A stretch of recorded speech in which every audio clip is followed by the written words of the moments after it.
Stand for the Pledge of Allegiance. I pledge allegiance to the flag of the United States of America and to the republic for which it stands, one nation, under God, indivisible, with liberty and justice for all. Thank you. I think we gotta add one thing to the agenda is the appointment of the EDA. Do we wanna do that? Yeah, I suppose we could add that. Under miscellaneous, or general business? Yes. Yep.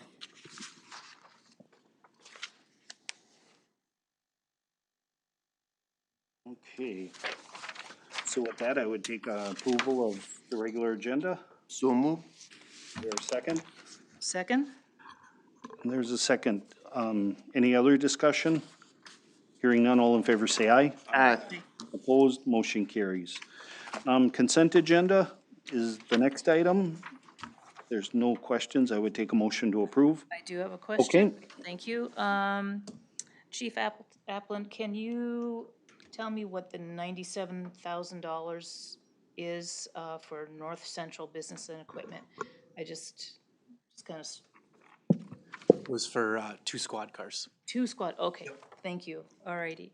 It wasn't clear, so thanks. It was in the capital outlay for this.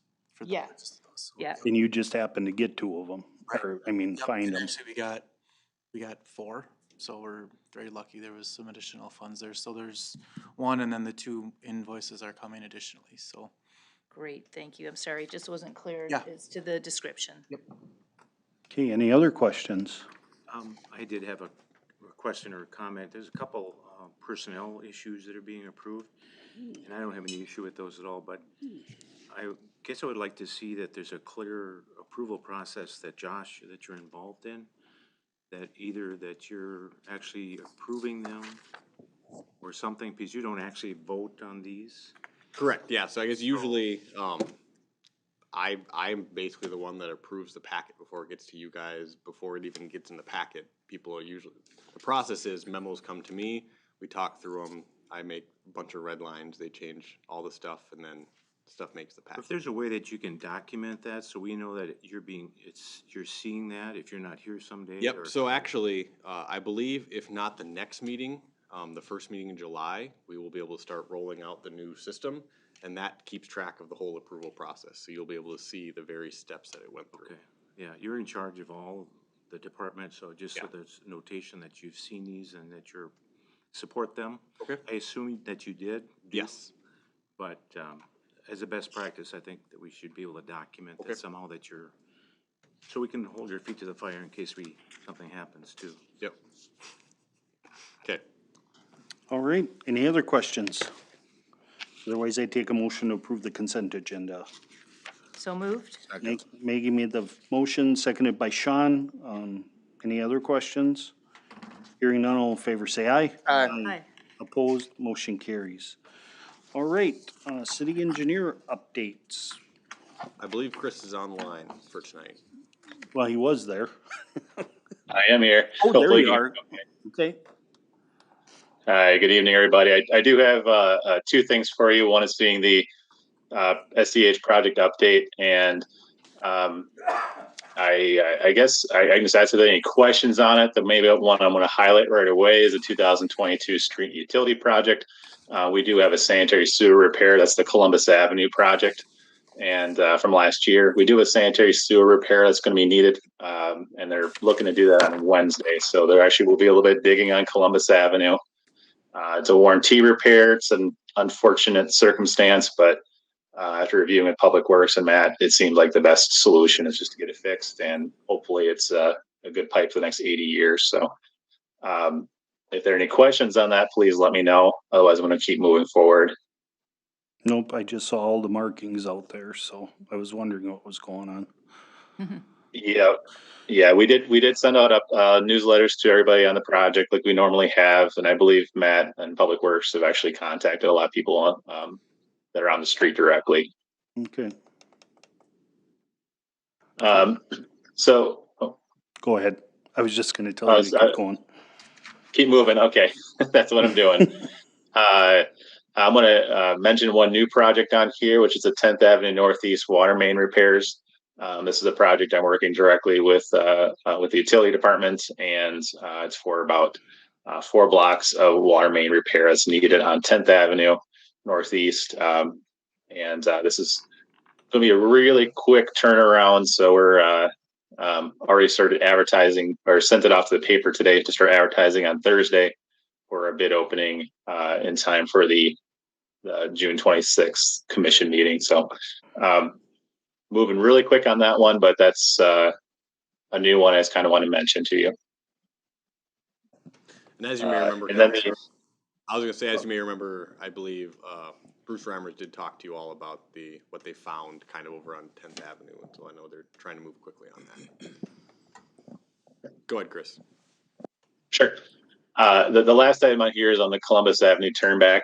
This one actually does require action. A resolution is attached. So at the last meeting, we did accept the street as a turnback, but this is officially makes it a turnback or a CASA turnback onto your municipal state aid system. So this is where you start getting state aid funding for that street mileage into your system.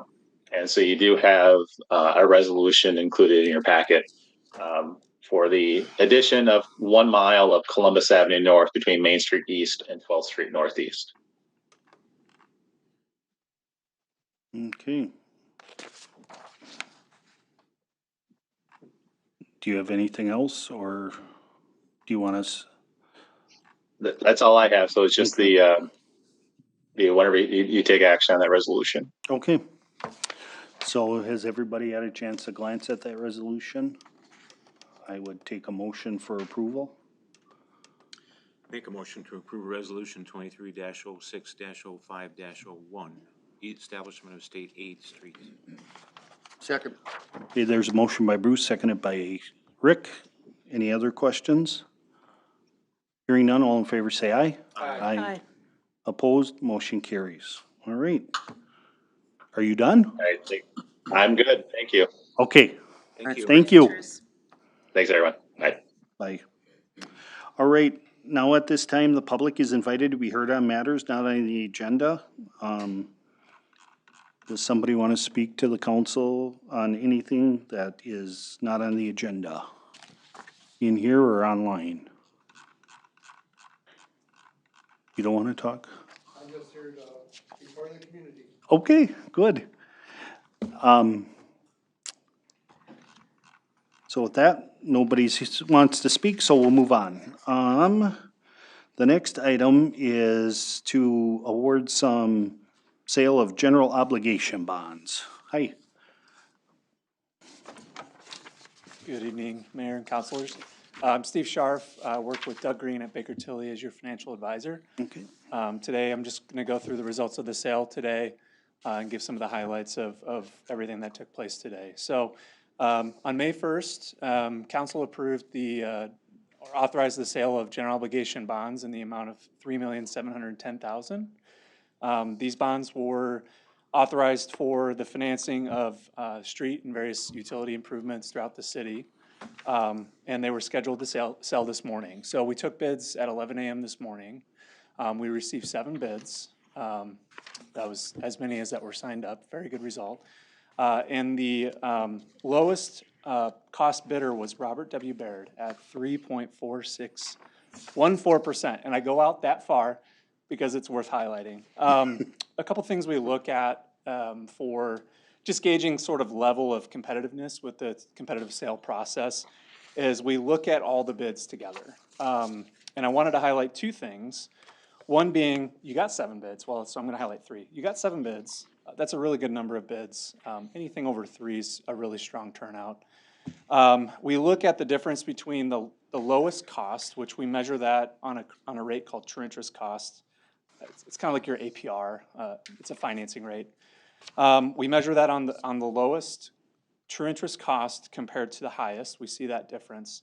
And that difference is 0.13%, so a little over 1/10%, which is a really small difference between the lowest and highest bid. Wow. And the other thing we look at is what's the lowest bid and what's the second lowest bid. We call that the cover. And in this case, why I went out 4 decimal places is because the cover bid was 3.4633. So it is 0.2 basis points, so 0.002% difference between the second lowest and the lowest bid. Very, very competitive. And so I think that highlights just the strength of the credit that was presented to the market today. And ultimately, Robert W. Baird came in as the lowest bidder. A couple things I do want to highlight with that. As part of the sale process, the bonds receive a rating, a credit rating. So we went to Standard & Poor's. Staff did a lot of the work in the rating process. Going through that process with Standard & Poor's as the rating agencies. And I wanted to highlight a few things with that as well. One, they affirmed the city's rating, AA rating, which is the second highest category of ratings that you can receive as a local government. And also, they highlighted a few things that I think are just really worth mentioning as part of the rating report. First thing being a strong growing local economy with the city's population and market value growing by 10 and 50% over the last 5 years. Really strong metric there. Strong budgeting practices with reserves that they expect to remain very strong, which is definitely speaking to management and staff of the city. And good management practices and policies. So all those things I just really wanted to highlight as just an exceptional point for the city and its credit that it brings to the market. So I want to just reiterate a really good result overall today. 7 bids, 3.463%. That's about 0.7% lower than what we had in the pre-sale report about a month ago. 0.07%. So a little lower than what we were estimating about a month ago. So great result overall. With that, we do recommend awarding the sale to Robert W. Baird. And I'll stop there and see if you guys have any questions. I do have a question about the report, I guess, Sure. if you're able to respond to it. You didn't write it, so I'm not sure if you can, but on page 3, I think it is, it talks about upside rating potential will largely hinge on sustained improvements in the city's key economic metrics to levels that better align with those of higher rated peers. I'm wondering what those key economic metrics this report is referring to that may be a goal of ours to try to get better at or to improve ourselves. That's a great question, Counselor. It references this city's economy strengthening. So I suspect they're looking largely at that next page after that information. They're looking within that table to see where largely on the economic metrics there can be an improvement. Unfortunately, a lot of times when it comes down to economy, that bucket within the ratings report, a lot of that is largely driven on things that the city can't control. So some of the things that might be, worth highlighting as a focus, which I suspect the city does proactively already, is building, population wealth and property value. I think those are the driving metrics that the city may, be able to help influence a little bit, but largely economic indicators that apply to rating agency metrics, those are unfortunately largely out of the control of It kind of surprised me because we're kind of not a low-income area. We have pretty good demographics as far as income and things in our area. So I kind of wondered about that, if that's what they're talking about, or not. And then secondly, on that same page, it talks about very weak debt profile with one series. And I didn't know when they said very weak debt, if that's a good thing or a bad thing. Yeah. So what does that mean? Sure. Another great question, Counselor. I will say, in Minnesota in general, when looking at ratings reports, almost all local governments have what's considered weak or very weak debt. Okay. It just so happens that in the big picture of the United States, Minnesota tends to issue a little more debt than other states So weak do. means we have a lot of debt? Yeah. Okay. Yep. They could just say we have a lot of debt. You would think that they could do that, but they gotta wrap a bunch of words around it, of course. Okay. All right, thank you. Just to parlay off that a little bit, so if you compare it from 2020 and it was 16.1 and then 2021 was 15.0 as a percentage, and then down to 13.6, what level would we have to fall to where maybe that wouldn't become very weak? You know, that's a good question. I don't have a direct answer for you, but I will say they do look at trending. So you're moving in the right direction. I suspect, and this is just me thinking out loud, I'll say that just with the state largely carrying sort of that weak consideration on debt just broadly, I would say it probably would be difficult to get out of that. And I do want to mention that that debt consideration is a portion of the overall credit rating. So although, you know, nobody likes to see the word weak in a rating report, it is just a portion. And you know, I'd say just in general, this, you know, as a city within the state of Minnesota, it's not like it's out of the norm to see that. Right, well, let me ask the question the opposite way then. Sure. So we have some big projects that we're debating right now that would significantly increase that. At what point would you see where we'd be worried about maybe a credit rating decrease? Yeah, another great question. Seeing as that we're at 16% in 2020, you're talking about substantial debt issuance. So I suspect that you'd be looking at a number north of that figure. I don't think in and of itself an increase in debt would cause pressure on the debt or on the credit rating, but we would have to look at that if we were, for example, looking at doubling the city's overall outstanding debt. I don't have a number for you, unfortunately. I can follow up with one. These rating agency methodologies, especially Standard & Poor's, they have a methodology and they are sort of prescriptive on it, but they also take a lot of factors into consideration. So I'd like to follow up with you on that, and you know, unfortunately, I can't give you an answer of if you borrow another 30 million, it's going to cause a downgrade, and I suspect that won't be a direct answer you'd end up getting. But what we can do is we can look at the city's credit profile overall and see if that would cause a downward pressure, or what I like to call is put weight on the credit. Because there's a lot of other things that get looked at, not just debt in and of itself. It is a percentage of it, and Standard & Poor's carries, I think it's around 15 to 20% of the overall rating, but it's still only 15 or 20%. So a lot of the other metrics that the city has that bolster that could certainly be counteracting any debt. And it especially is, I do want to highlight, you know, it mentions weak debt, but there's a lot of other things that mention to the strengths of the city. Oh, I can see and that. I think that more than anything outweighs the, you know, the weak outlook on the debt. So if we were to go from a what are we, double A? Double A, yep. Double A, and let's say it went double A negative or it dropped a percentage or something, what theoretically could that have meant to the bond issue today or moving forward? If we were at 3.4614. Sure. Typically, if we had more debt and that rating dropped, what kind of impact would that be on here? Because that could equate, even if it went from 3.4 to 3.5 or 6 over 30 years, that's substantial interest. Yeah, and you're actually kind of in the ballpark. If you did, you know, were to consider a what's called a notch downgrade, so double A to double A minus, it's usually in the area of 5 to 7 basis points, or 0.05, 0.07%. Okay. Just looking at this transaction, if we apply that just as a rule of thumb, what that would mean, we'd probably be looking at a difference somewhere in the neighborhood. Of course, I don't have that actual metric here.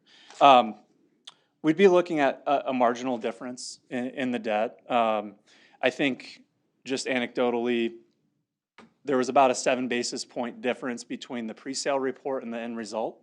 And I think that resulted in about a $25,000 to $30,000 difference in your debt service. Okay. So if that gives you an idea of, on an issue this size, what that might look like. Okay. So important, but you know, we're not talking about. Yeah, well, this was a $3 million bond. We might be looking Add at a couple something zeros, substantially more. So, Yep. Okay, but thank you. That Sure. was very Good question, Sean. Thank you for fleshing that out. Yeah, great questions. Any others? Any other questions of the council? Otherwise, I'd take a motion to approve the resolution, and what's the number? 23652.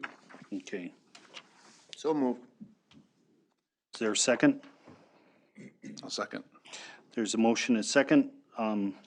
Any other discussion? Hearing none, all in favor say aye. Aye. Aye. Opposed, motion carries. Thank you. Yes, thank you, Steve, Thank you. and welcome. Did you? Oh, I think you had something. Oh, I do, Josh, I wonder if you, the official, statement, if you could put that on the, shared drive maybe? Yes, I can. You talking about the, yep, the 10AI attachment? Yeah, yep.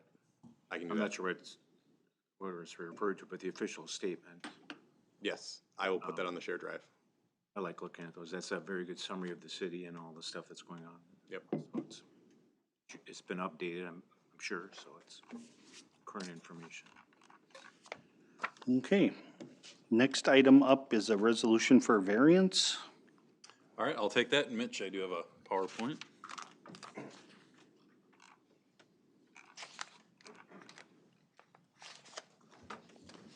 All right, we'll do a summary of the variance V3 2023. And this is a required, excuse me, a reduction of the required 20-foot rear setback for an uncovered deck to 18 feet 6 inches, so just a 1.5 foot variance to our normal deck setback to the rear yard. Applicant is Dan Bezick. This was reviewed at the May 24th Planning Commission meeting. So the applicant would like to build a 12 by 14 foot uncovered deck, no stairs, and this would be on the northwest corner of the house. We'll show you a site map in a minute here. And again, that's proposed to be 18 feet 6 inches from the rear lot line, which is 1.5 feet closer than the normal ordinance allowed requirement.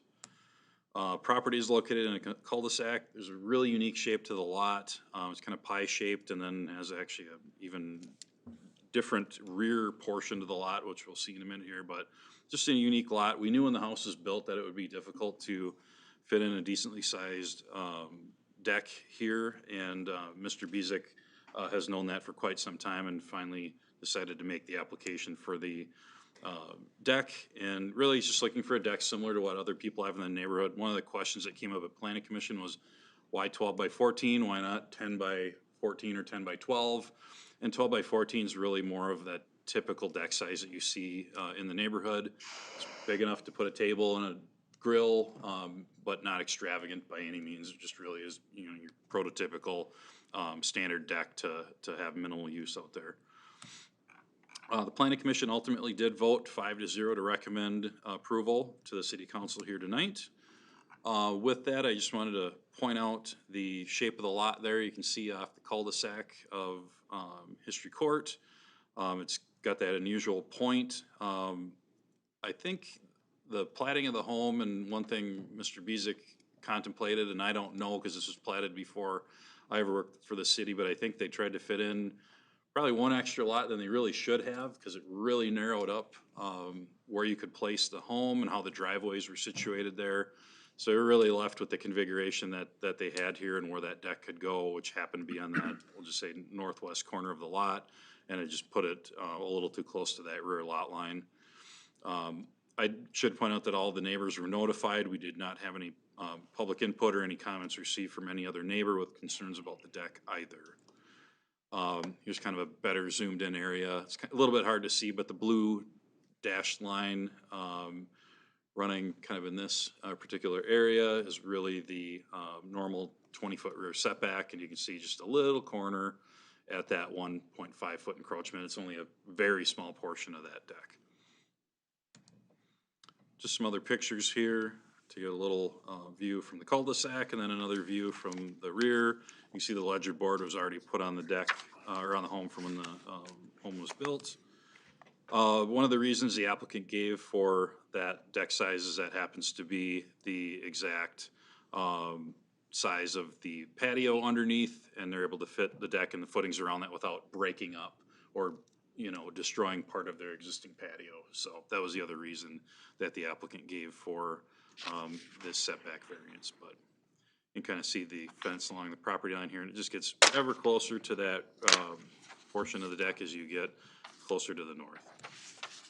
So ultimately, staff and the planning commission do recommend approval of the variance to be 1.5 feet closer than the 20-foot ordinance requirement.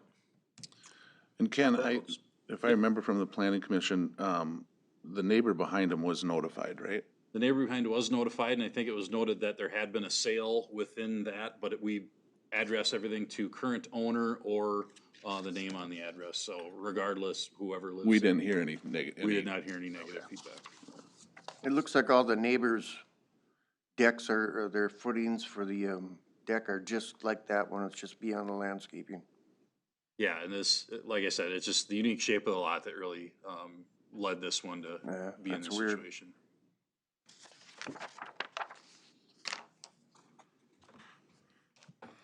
Okay, any other questions?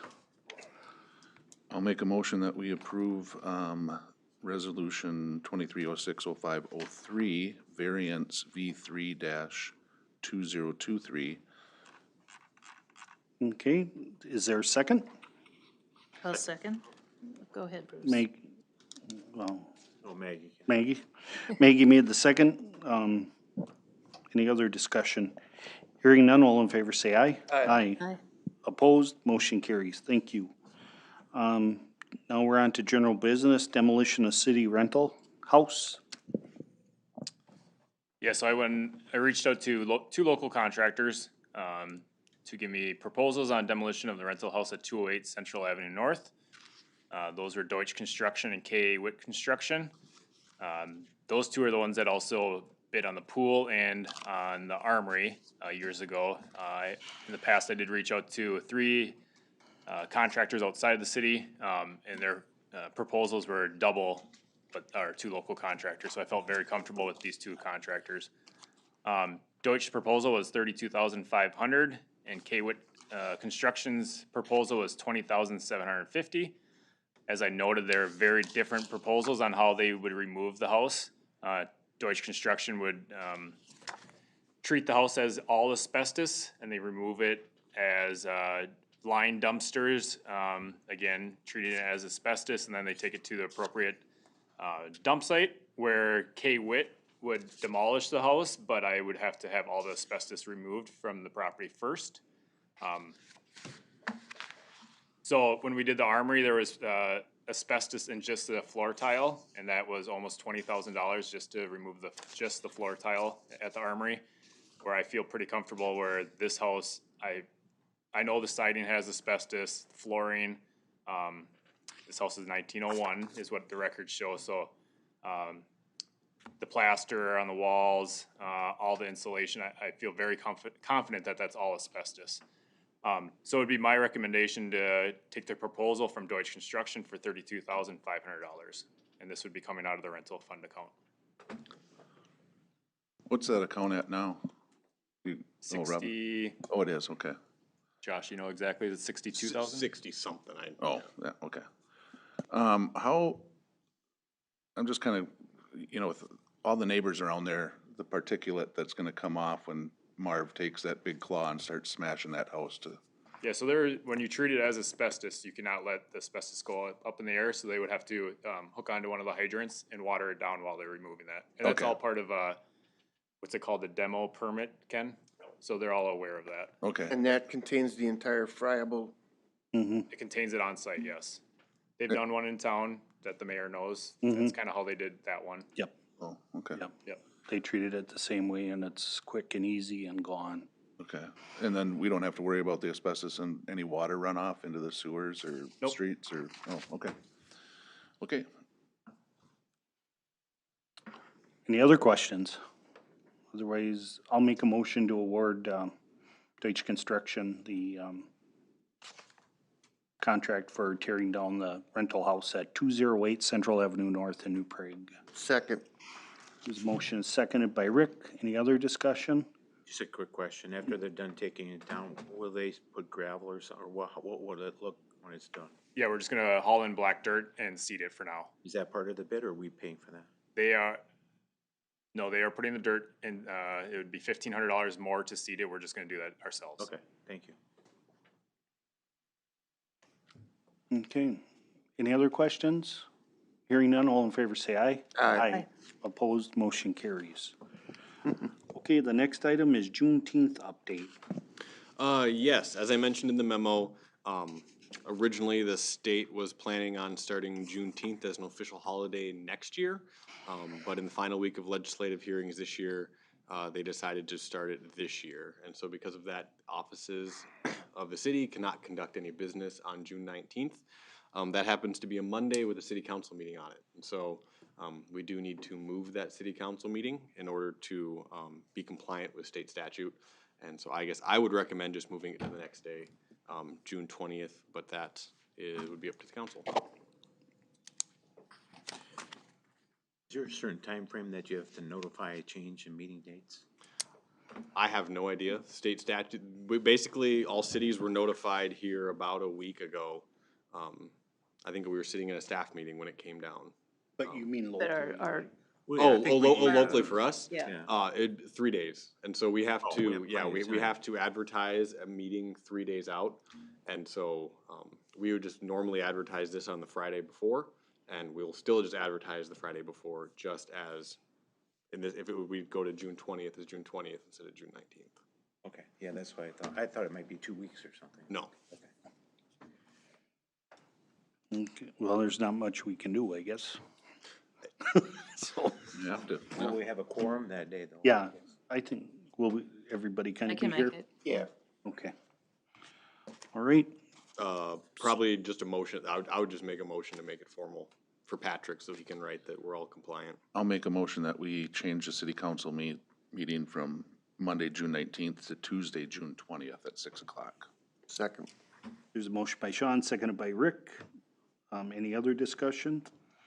Hearing none, all in favor say aye. Aye. Opposed, motion carries. I thought we might not tell Patrick. Well.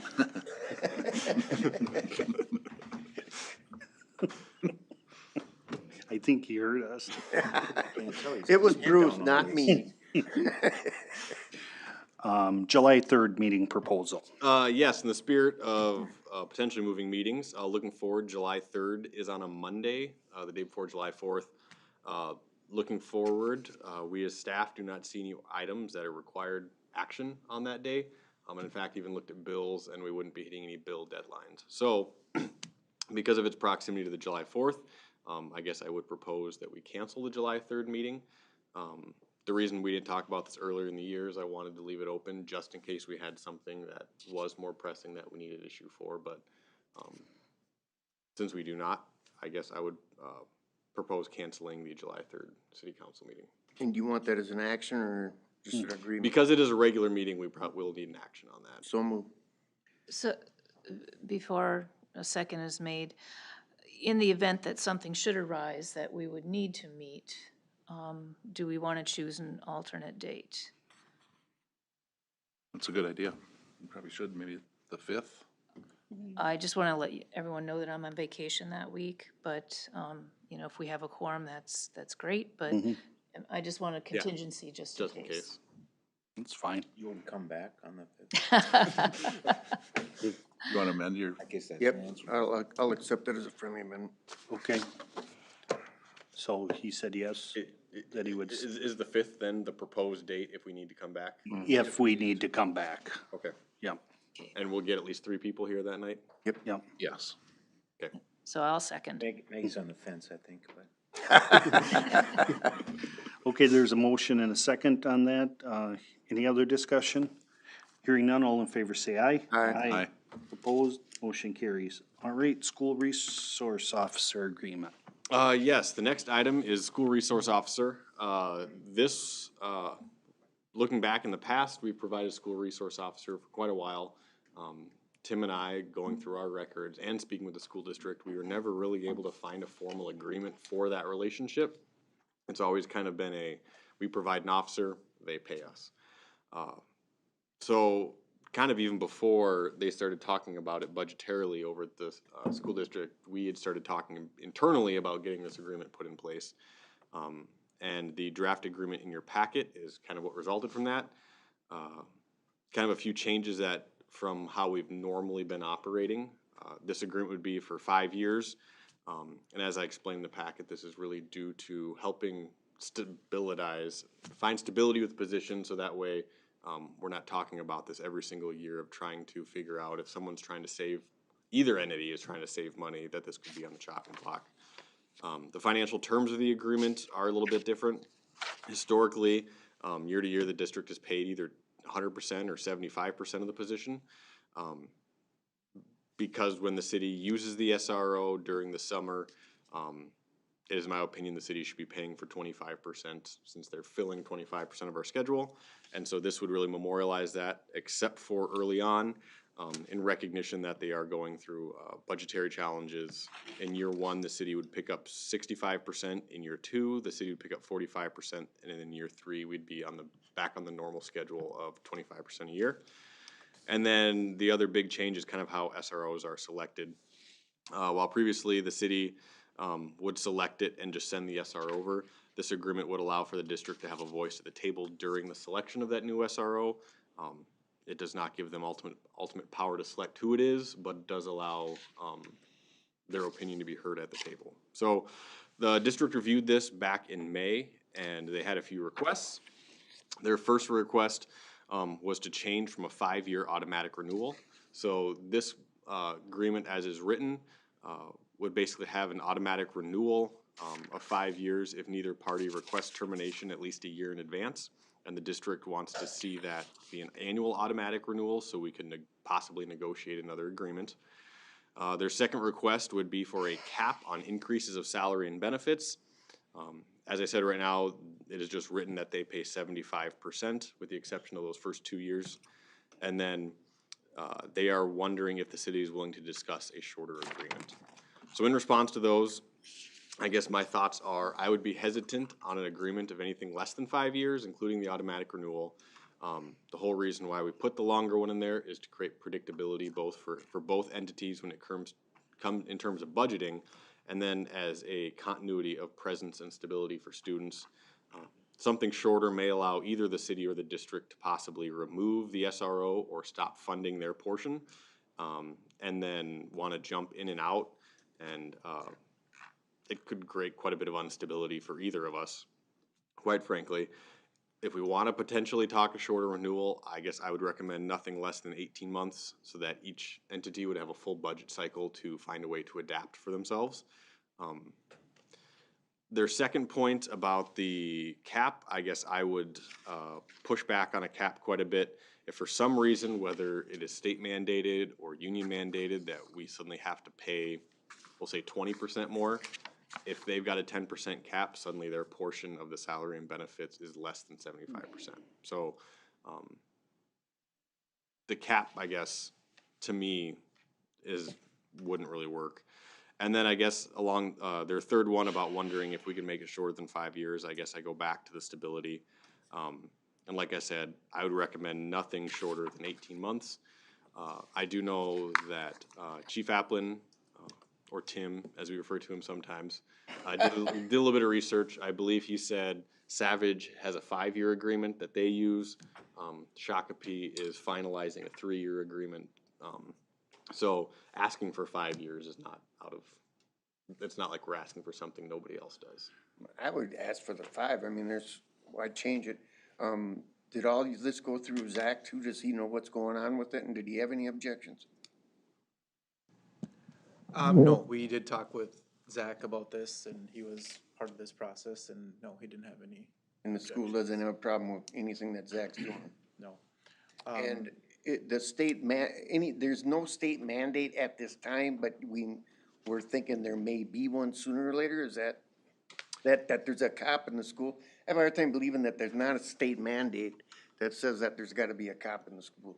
Yeah, there's nothing that I know of that there'd be a state mandate. I know the funding is always a sticking point for the school districts in the city of the lake, but at a time in our society now, I think that position is almost irreplaceable to be in there. Just where we're at with not only the mental health, but the security and safety, and having that nexus between the school and the police department and our community for that matter is just, it's a vital position that I think we need to continue to support and do whatever we can to maintain that, so. I truly agree.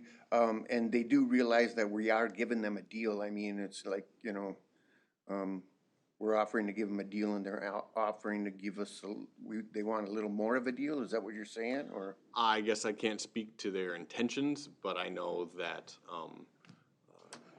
when I observed the meeting, it seemed like there was one or two board members who had these requests that they basically made initially, and the rest of the board kind of voted the request through. Did they give a business reason?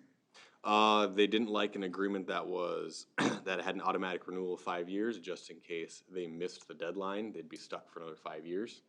I guess my response to that is, well, if we sign this, we have 4 years. And if you miss a deadline that you know is coming for that last 4 years, that's kind of on you for missing the deadline. Yeah, I think that's a thin reason. Typically, when I'm negotiating a contract for a renewal term, the terms are shorter instead of locking in for another full 5 years. So I think that, you know, we could maybe come to a compromise on that. I understand that for the stability of the SRO and the students interacting with that SRO, it's really important to have a longer term in place. I certainly would not want to see a year-to-year, you know, and for funding and for our budgeting purposes, et cetera. So I appreciate the 18 months. I would be comfortable with a renewal term of 3 years. You know, it's a valuable resource, and the city is kicking in money to help with that resource, and in all fairness, it should be that way.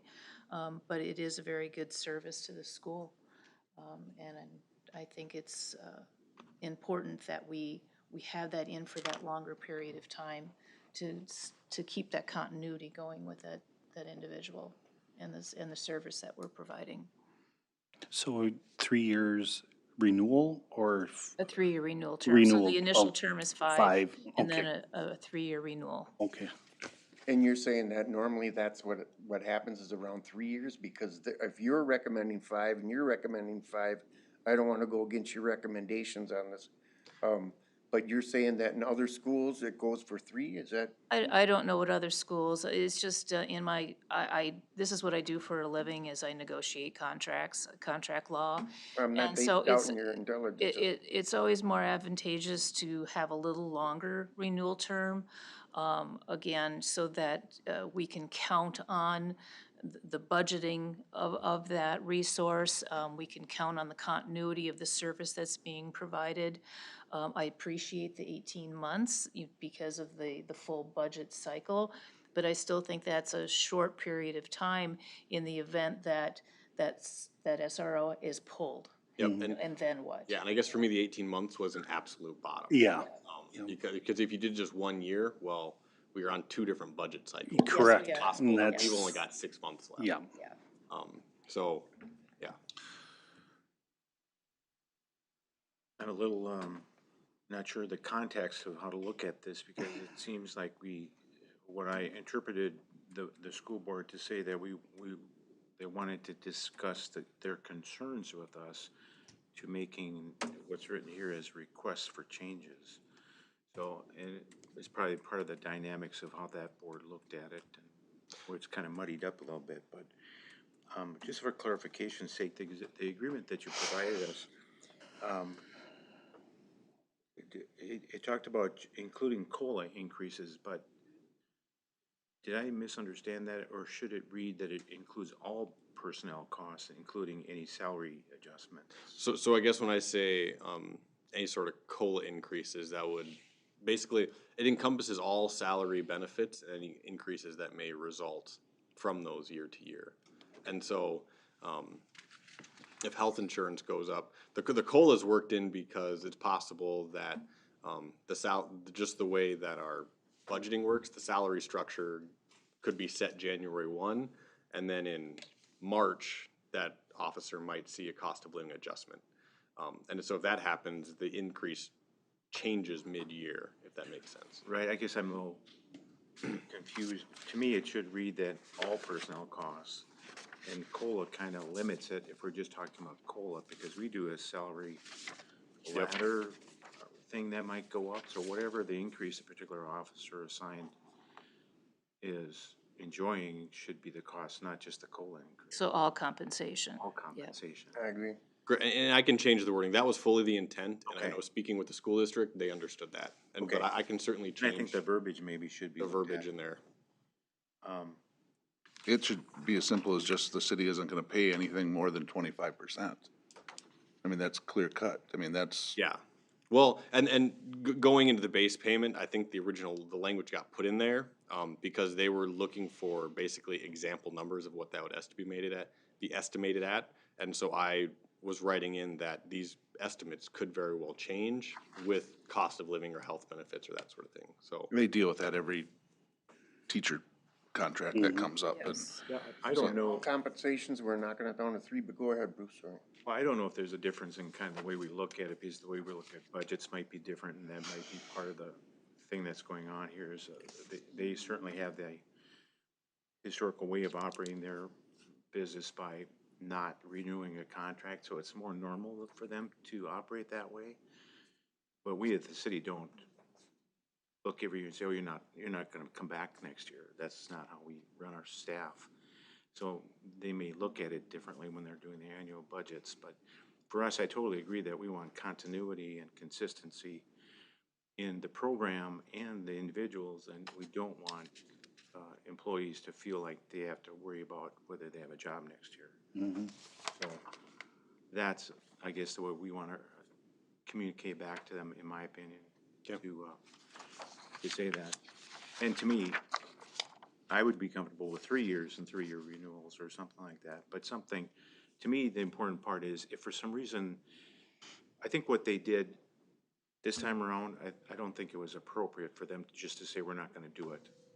That automatically didn't give us enough time or them enough, maybe them enough time, but that doesn't give us enough time to react to it. So to me, the important part is that we built in some kind of a long-term arrangement that we know if they're gonna stop. You know, so whether we need 2 years or whatever that number is, that's what we should, to me, that's the most important part is what's that time frame where they can say, I'm not gonna participate anymore. So we have plenty of time, plenty of runway to look at our staffing part of it. So, But, and that's why a 1-year thing doesn't, 1-year notice isn't that great to me, but Well, 18 months, it would almost have to be at a minimum. we have the advantage that our budgets are different time Yeah. periods, but. so maybe I haven't read it, but what is the notice period for termination? Is there a So, termination I- for I would- convenience? I was just thinking of that. Termination for cause? So there is no termination currently built in there in terms of backing out of the agreement. But as you were speaking, I think the notice to jump out is a year before the contract is up. And it probably should be at least 18 months then, like we spoke about. So it would be, if it terminates then on June 30th, it would be January 1st, the year before, would be 18 months. Which they might not know what their budget is going to look like A year, that soon, right? 6 months, So, yeah. because they're on a yeah, 'cause July 1 to yep. June 30th fiscal year, so their budgeting probably occurs, Spring, usually starts, yeah, usually at least this year, they got into it kind of heavy around March. yeah.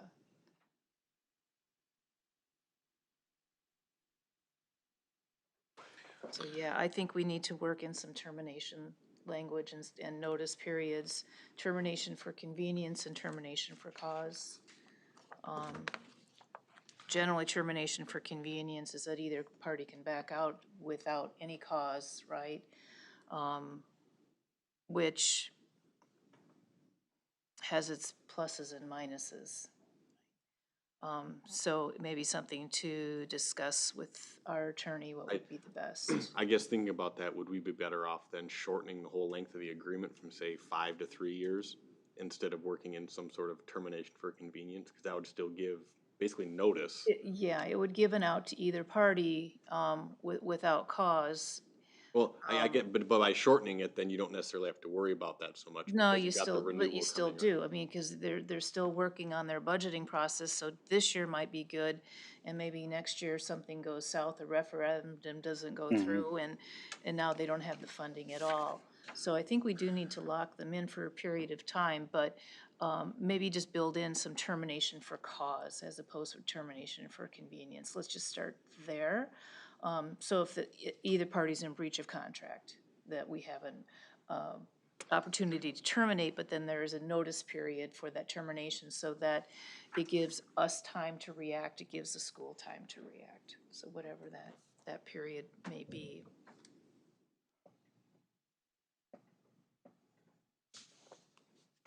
Any other So suggestions? termination for cause wouldn't just be a discipline thing, it might be the fact that the levy didn't pass, so now they have to cut. No, termination for cause generally is a breach of contract situation. Such as, can I get, The school doesn't pay us oh, I see their what you're saying, portion. okay. For us, our SRO isn't showing up and doing their job, and But yeah, but there's 12 officers to choose from. I think we would just slot in another officer. we could, but it's still, so I'm just giving you examples and Yeah. not, I realize that there are some workarounds, but generally it's whatever the obligations of each party in a contract. If someone is not doing what they're supposed to do, it's termination for breach. And so that's termination for cause. So that we can't come to the table in good faith and try to figure out how to resolve this issue. And we don't necessarily want to go to court over it, so let's just terminate the agreement. So there's certainly in section 4 a termination and or reassignment of the Yes, officer. yep, I saw that. But no, we do not have any way for either party, I guess, to back out early on the agreement. Right, and I'm not saying that we necessarily want to entertain a termination for convenience, because that would mean that even within the initial term, 3 years, 5 years, whatever it may be, it could be a year in, and either party says, we want out. So that kind of defeats the 5-year term or the 3-year term.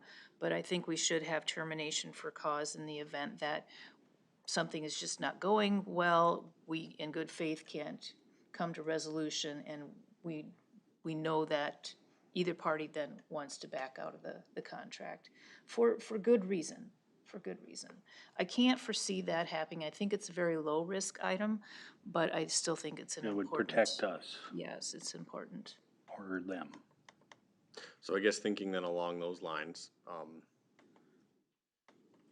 if that is something the council wants to do, is there a termination? I don't know what word I'm looking Notice for. period? Whether it's a notice period or a payment of a certain amount of salary for 1 year, like, well, what is something that, Absolutely. if that's something you'd want to go, what is that route that you guys would be interested in? Because I'd hate to like come up with something and then share it with them, and maybe they get a hold of it before we do and they like it, and then it turns out you guys know we wanted slightly more notice, or we wanted notice and half a year's salary or something like that. I guess I would be more comfortable just going with the 3-year and no termination at convenience. Or not, or cause, or I guess, or Well, convenience. cause is a different thing. If there's cause, I think that's a legitimate thing, but convenience is, we just don't wanna do it. Right. But cause is if there's something that wasn't fulfilled within the contract, and I have more, I think that's a more bona fide reason for terminating. So is that something then that you guys would be comfortable with something shorter? If for some reason we don't break contract, or for some reason they break contract, I'm assuming we'd want something shorter then. We're not looking for a year at that point. If for say, our officer's not performing or they're not paying, the other entity, I'm assuming, is going to want, I guess I'm getting Out quickly. confused with all the details. In my mind, I'm thinking 3 years with the 18-month notice period. for the renewal. Right. And now I'm thinking of termination with a cause. covenant in there with termination for cause. Yes, and so I'm just trying to think of what that particular Right. out looks like. Right, so if there's If someone is grabbing that clause and saying, we are wanting out for cause, what is those terms to get out? right, They should pay that salary, because we could, if it was terminated because of the officer not showing up, for example, we could slot in another officer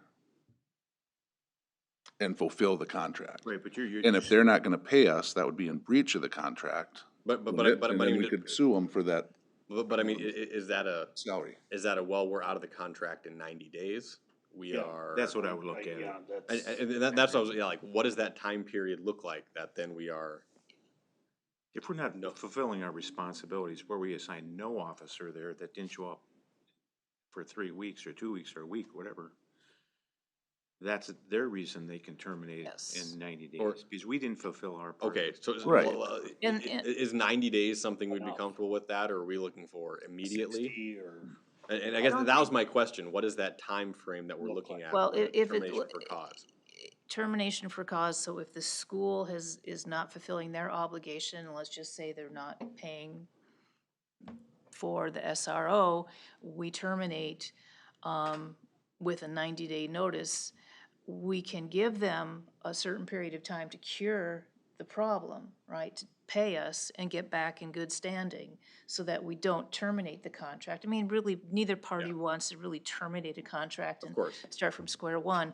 So And I fully get all that. I'm just asking, is 90 days what we're looking I at, or is that too short, too long? I think 90 days is fair, because if it's termination for cause, then something bad is happening and the parties are not able to negotiate in good faith a way to resolve the issue. So we wouldn't want to continue that bad thing for 18 months. Yes. Okay. gotcha. Are we gonna be compensated for that officer then, now that we're one heavy, if for some reason they cancel that? Or do we, what would the union ramifications be with the police union if all of a sudden we ended up one heavy, Tim? That we didn't need it now, and we don't need a third guy on a Thursday afternoon or whatever driving around where we normally have two, especially when we're looking at budgets and everything else. Well, I think at that point you'd go back to your budget, and is this something that the city wants to absorb, as a cost? Are we gonna take this position and put them back into our rotation as a patrol officer, or are we gonna have to lay somebody off? It would just come to that conversation if that was to happen, and I don't, And the idea with this, again, would be a for-cause situation, like they would have to show that we have been in violation or a breach of contract and have been unable to. Or our remedy- employee, and- or our well- employee would. Well, I mean, I would say, and there'd be language written in there that either entity would have this amount of time upon notice to remedy the situation. And so whatever happened, we would have the chance to be able to remedy it before they just jump ship entirely. But it's either, if we terminate or they Or terminate, they. we have this officer now that we have to absorb back into our personnel, or consider termination of employment. So it's not who's at fault that's going to affect this SRO. So getting back, we've got 90 days, we have hopefully an opportunity to cure. Is there any dispute resolution language in here? Mediation. Section 4 in the termination reassignment talks kind of about the SRO for some reason not performing. Right, but that's not dispute resolution. So if there's a dispute and we come to the table in good faith and we still are not able to come to resolution, do we go to arbitration? Do we go to mediation, which mediation would be preferable? So there's gotta be some formal dispute resolutions before we get to termination for cause, so what we're trying to do here is just really work through the issue and have a venue for that to happen. You know, generally, it's the parties come to the table in good faith, otherwise it's a non-related third party that can mediate discussion and hopefully a resolution. So a couple of things then missing would be the dispute resolution and termination for cause. And in the termination, we should have some cure language to be able to cure the problem, and mainly that would be for non-payment. Or possibly reassignment, let's say Yep. there's a problem and we've decided that we're not going to reassign, and please, you know, consider within 30 days to reassign somebody to cure the issue.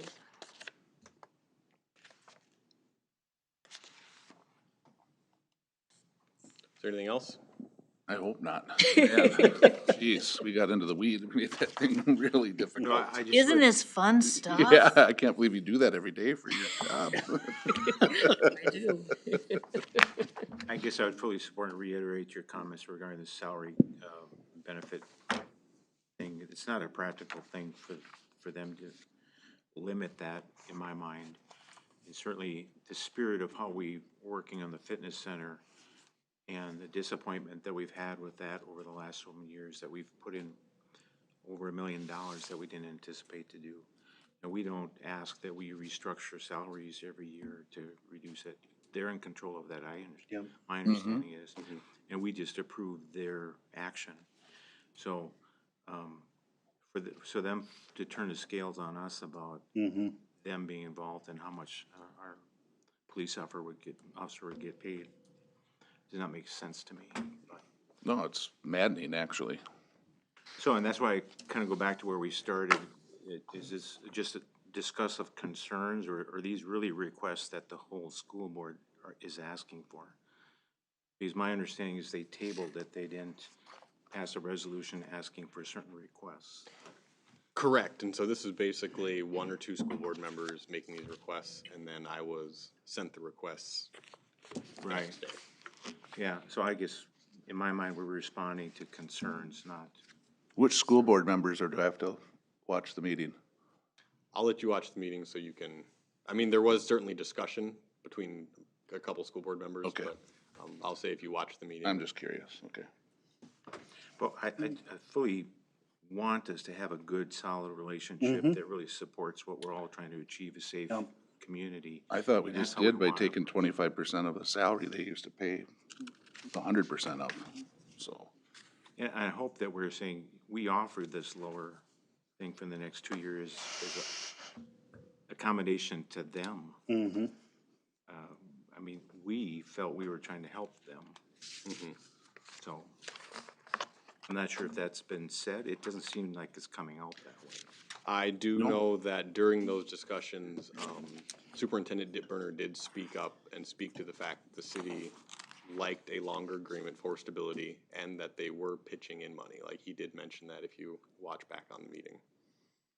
He mentioned it as if it was No, he mentioned that as a, you guys are pushing a lot, like the city is giving here.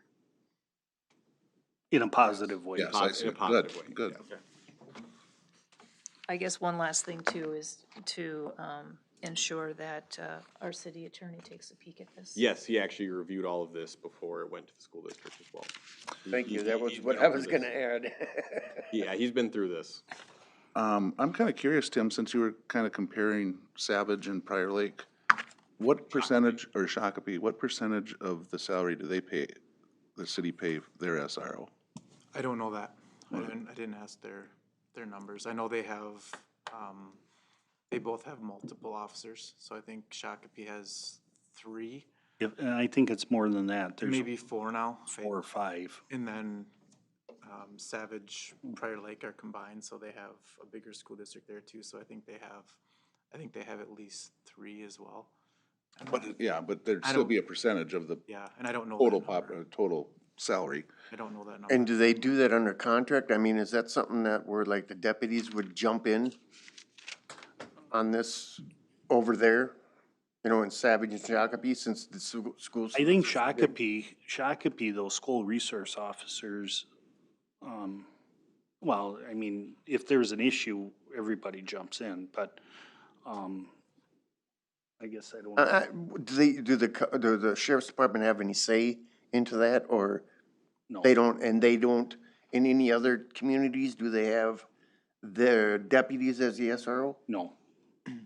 I mean, I suppose it would depend on where you're located. Yeah, So, if so we- if you're a rural community, say in the city you're located in doesn't have a police department and they contract the sheriff. county. Maybe they'd contract with the sheriff's Or department. Washington County is split, so there's always a Carver, confusion. Carver County, it's sheriff's deputies in the schools because, or mostly because their schools are out in the county.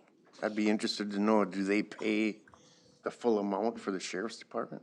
I mean, it's probably a contract. Yeah, I would Assuming like imagine it's the anything same way. Okay, do you understand what you need to do? I think I got what I need to do. Okay, And then it's all gonna go by the attorney. I will be calling Scott in the morning and telling him he needs to take a fifth look at this. It's not that I doubt anything that you were saying, Maggie, I mean, I think you Yep. were right on with that. yeah, that's kind of a good catch. All right, next item is the cannabis discussion. Yes, so I put the memo, in front of you. As I explained in the packet, there's a lot of information up in the air, and, Tim and I actually sat in on a webinar on Friday afternoon, so by the time the packet's gone out, we didn't have as much information as we do now. So the packet I put together is in front of you, really kind of scoping out what we do know at this point, and really explaining there's a lot at this point that we don't know. So I guess first thing to note is that starting August 1st, the state of Minnesota allows for the consumption and possession of marijuana, or cannabis as it's being referred to. He just handed it out. And the state has allowed cities the ability to regulate cannabis in some ways, and in many ways, they have not given us. So the first thing that we don't have the ability to regulate is basically the consumption of or possession of it. The state has said you're allowed to have it. Really, the state has pushed back on cities on the ability to regulate kind of where retailers are located and have a say in a way in how many retailers may or may not be located in your communities. So I'll kind of walk through the various options that we do have, that we know of thus far, knowing that things may very much change over the next year and a half. So options that we have kind of going forward right now. So the first thing we could opt to do is we could opt out of registering cannabis businesses. Really one option we have is dealing with cannabis like it's any other retail use and kind of letting the state handle it. So if that's the case of what we do, the state has said they'll basically be opening up the allowance of retail sales sometime Q1 of 2025. A lot of it, I think, depends on how quickly they can get their Office of Cannabis Management assembled and that up and running. Once that's up and assembled, the state is going to be handling the licensing for it, and part of that licensing will be sending applications to the cities for us to then review and comment on. And basically, by doing this, we're kind of allowing the market to dictate itself, and we'll give comment period when stuff rolls in, but other than that, if no shops want to open in town, then no shops do. If 30 shops want to open in town, 30 do. I guess the benefit of this would be the potential kickback in taxes we see from the state. The state has said that 20%, so they're basically, the state's collecting a 10% sales tax on cannabis sales within the state. And of that, they will be keeping 80% and kicking back 20% to cities and counties based on where dispensaries are located. So if you don't have any dispensaries in your community, you won't be seeing any revenue coming back. If you've got one, you'll see some revenue. If you've got two, you'll see more revenue. So the more dispensaries you have in your community, the more tax revenue the state, as of now, is going to be sending back to the community. Is a dispensary different than a? I am referring to the retail establishment as a dispensary. Okay. So, I mean, opting out of this also particular has some drawbacks, and this is where some of the disagreement comes, on various attorneys. I know Kennedy and Graven gave one opinion, that we have less control if we opt out. The League of Minnesota Cities has said that they would still have to follow some sort of zoning regulations, and that would still allow us control. This is one of those that's up in the air, and hopefully by the time everything is fleshed out, we'll kind of understand better what control looks like. So, but that is, opting out is kind of staying as far away as possible and kind of letting the state handle it and giving our 2 cents every time someone decides they want to come in. I think, if I could, I think opting out also means that we would not get any of the state revenue. I think that was something I had read as well. So if we opt out to not register, I don't think we get any of that revenue because we're not doing any work. I had not heard that. I believe that is the case. I don't know, Tim, if you gathered that or not. What we've discovered is nobody really knows what's going on. That's the problem, is nobody knows. They're stoned. So the next bullet point I have in here is enacting a temporary moratorium. It is specifically written in the statute that communities are allowed to act a moratorium up until January 1st of 2025. I believe if we were going to do this, we would want to do this before August 1st. So we could start kind of talking about how we are going to approach cannabis going forward. That being said, we just started having questions in the office today about why you would even need to enact a moratorium on businesses if they're not even allowing retail sales until Q1 of 2025. So it seems to be some weird loop. Maybe we're thinking about this weirdly, and the legislators that wrote it are thinking of it differently. But I guess because it's being allowed to us, that may be something that I would recommend we do in the next meeting or two. Call that public hearing, but that's something we can talk about, just to make sure we're not missing something there. So is this a moratorium just on either opting in or opting This out? would be a moratorium on retail sales within the city. Retail sales, thank you, okay. Yes. So then the next option I have is opting in, and this would basically be allow us to register our businesses and charge a registration fee. As of the moment, it is written that a registration fee cannot be more than $1,000 initially and then $500 annually for renewals. I guess the benefit I would see to potentially opting in over not is we may be able to collect taxes. That's something that I'm not sure on, would have to check further into. But otherwise, we'd be getting at least a small amount of revenue year in, year out to help us offset maybe some compliance checks and that sort of thing that we do with the registration. I don't really see any, quite honestly, drawbacks to opting in and registering our businesses. Zoning regulations, this is something the state has said that we'd be allowed to set reasonable zoning regulations, including setbacks from certain uses such as parks or schools, daycares, things that children are known to frequent, or we'll say minors. And I guess the benefit is we would be able to better control where they're being located. This is another one where I've heard some discrepancies. Some people have come out with the opinion that if you don't have any zoning regulations, those businesses could locate anywhere within your city, be them commercial or residential. The league has come out and said, no, they still have to follow zoning and could only go in commercial areas. And so, again, this is another one of those things where even the attorneys are unsure of what would be allowed. This would be something that if we went into some sort of study or moratorium, that we'd certainly look into whether we want to specifically call out cannabis uses. I don't know if there would be a reason not to, quite frankly. So similar to the THC products where I think we had discussion that we would not allow a pop-up business. Correct. Would this be the similar? This would be the same thing. We would, and the state is now referring to THC as low-dose hemp. So you'll hear low-dose hemp and cannabis being spoke of, and they are still treating them two very separate things. And so what you do with one does not affect the other. And so we'd probably change our language to no longer say THC, but low-dose hemp, and keep that on the books for a short period of time, because when the state opens their Office of Management, they're taking over all management of licensing, and so our registering of low-dose hemp stuff will go away. We'll still have the zoning stuff on the books, but the registering will go away, and that'll be handled entirely up there, according to their current legislation. So yes, but pop-ups or that sort of thing would be zoning regulations. Another thing we have the ability to do is to limit the number of businesses. So the state has said that cities and counties must allow at least one retailer for every 1,250 people. 12,000.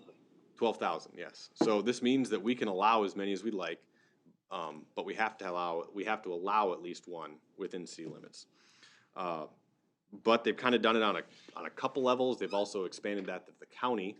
So in my memo I wrote, for example, LeSueur County has about 29,000 people. If they as a county decide that they want to limit to that exact number, so they'd have no more than 3. If New Prague was to scoop up 3 dispensaries on the LeSueur side of the line, the rest of the county and the cities could say LeSueur is met and we don't want it in our communities and not have it. So it's kind of a 2-tiered system on how much needs to be allowed. That being said, like I said, there is no cap. You can go as high as you want. So it's a minimum of 1. It's a minimum of 1. Okay. Or it's not for every, 1 for every, it's minimum. correct. It's a minimum of 1 per. So if there's 20,000 people, you'd have to allow at least 2. Yeah, yep, okay. So like ours, it's So at us, close to 10, then So at us at 8,200 people, we'd have to allow at least 1 in town, unless for some reason both Scott and LeSueur counties hit their limits. And I'm not sure I didn't check the population on Scott County, but if there's 3 already located elsewhere in LeSueur County, and let's say Scott has to have at least 10, and there's 10 already located in Scott County, we would have the ability then to say no, we don't want them in here in town. The drawback to that being, and I mentioned it, it does basically mean we do not collect any kickback revenue from the state if we don't have any dispensaries in town. I think that would be the big downside, I guess, not having is there's the potential of loss of revenue. You would potentially have the benefit of not having to deal with the compliance checks and that sort of thing, but it wouldn't limit people being able to utilize cannabis in town, just the ability to sell it. Does that make sense? Mm-hmm. Yep. So then the last one I put in here, and it's something I have actually heard from 2 cities on the Scott County side who are very seriously looking into it. And I think it was specifically mentioned within the webinar multiple times, and so I've got a feeling that more and more are looking into it, is the possibility of opening up a cannabis location. Now, when they talked about it, I think a lot of people assumed it would be treated like alcohol, whereas if a city does open up a cannabis location, they basically get to have a lock on the market if they so choose. That is not the case. The state is not given specific authority in that way. That being said, for cities of less than 12,500 people, there is the opportunity there to kind of lock the market in that you could limit 1 and then apply for the license yourself. Now, granted, the state would have the ability to decide who gets that license, but I guess if you've opted in, you get your comment period, and assuming you've got good reason, there's a potential you could have the 1 license you've got in your city. I know that when I spoke with other cities or city officials, a lot of what I heard from is they were worried about the compliance piece, knowing that they've had alcohol or tobacco compliance problems, and this is just 1 more on top of it. And so a lot of them saw this as their ability to control compliance a little better. It's a lot easier to control your own employees than it is to control somebody else's employees. And so I see that as probably the largest potential benefit. Drawback to that, we'd have to run the establishment, kind of like cities that have municipal liquor stores have to run those establishments. It's possible, in everything from hiring employees to finding locations and really just running the business. It's possible that the business may see great profits. It's possible it may see great losses. Nobody knows what is going to happen to these cannabis business. I know I've heard from some people that talk that cannabis could potentially fund police initiatives or other projects around the city. I know, speaking with some cities, that they're real excited that their municipal liquor stores do well and kind of help fund other things in the city. But again, nobody knows what profits could look like, and someone could run one of these and it goes right into the tank, and maybe you're stuck with a building now. I've got to imagine we'd be able to then get rid of if we were to do that, you'd get rid of the license and someone else would just pick it up and run a cannabis store in town, but, Or you'd sell it. or you'd sell it. So, That's the value to it, is somebody probably. would come in So- and offer the city. So yeah, those are kind I of. don't need another director sitting up here, a cannabis store or whatever you'd call it at level 13. 420 Main Street. Yeah, 420 Main Street, perfect, yeah. Hey, I do have a serious question for you, though. Yes. Right now, there's already distilleries for medical marijuana. Can't we use some of that as an example and utilize that? How they do that? There's a distillery right in Jordan right now where you can go get medical, I think. Do you mean in terms of how to run the business? Yeah, and is Oh. that marijuana different than what? So you're still gonna have the medical marijuana distilleries, and you're gonna add a bunch of. I believe so. I know when I was out in Colorado, they did still have both, because generally the medical was of a higher potency than what the. Well, then why wouldn't we average wanna go Joe there and can get it? That I'm not entirely sure. So, that being said, if that was something, I guess, in terms of opening a cannabis location that the city wanted to do, like I said, there would be benefits, but there'd also be drawbacks to it. I know it does seem to be seriously considered by a number of cities, really as a compliance, potential first. And so, I guess those are the options I see on the table. I wasn't expecting any decisions tonight. More looking to get the information out to you guys, to digest it. If you've got questions, things you want us to see if we can look up and discover. Maybe by June 20th, I'd like to have a little more information. I know for some reason we want to go moratorium. We do have to have a public hearing with that, which requires a notice. And so if we were to decide to go the moratorium route on June 20th, we could advertise in the paper, and then July 17th, we would then be able to vote on and make a decision on that moratorium. So it would be in place before August 1st, if that is the route that we wanted to go. We sure wanna be able to get as much out of it as we possibly can. Just to let you guys know, one of my angry issues is when Josh and Dwayne and I went to the League of Minnesota City event, the lieutenant governor said, "Oh, we got it all figured out. You're gonna be so happy about what we've done." And they got nothing figured out, and I'm not happy with anything they've done. So Yeah. we wanna get as much money out of it as we possibly can, though.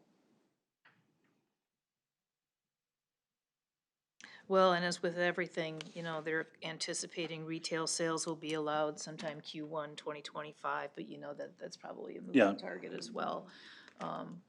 Because I think once they dive into this, they're gonna realize that there's going to be, Well- there's going to be needed, so much more structure Needed, needed yeah, around everything that Because, they haven't thought through. because I thought of, something that you mentioned months ago, or in our talkings over the couple of years. You can't deposit that money into a bank, because Banks are Federal. federally insured. the banks are federally insured, and it's illegal under the federal government. Correct. So I- they had to make a separate type. I know in Colorado, they came out with state-insured banks, basically, Yeah. is the way they got around that in Colorado. But that didn't happen until 2018. So it was after the So fact. that was 6 years after they'd Yeah. done it. So what are we gonna do with it? Are we Oh, gonna go to a that- credit union or what? Well, I mean, we couldn't put, right now, we couldn't put it anywhere that's federally insured. yeah, So I believe credit unions. That's are- everywhere, ain't it?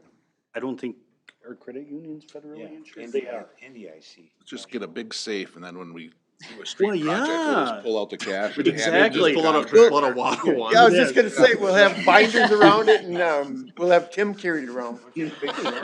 So I will say, when I was in Colorado, quarterly, apparently it was quite a show at the Capitol, because these Brinks trucks would roll up from all the dispensaries that would be paying their taxes at the state capitol would be paying cash.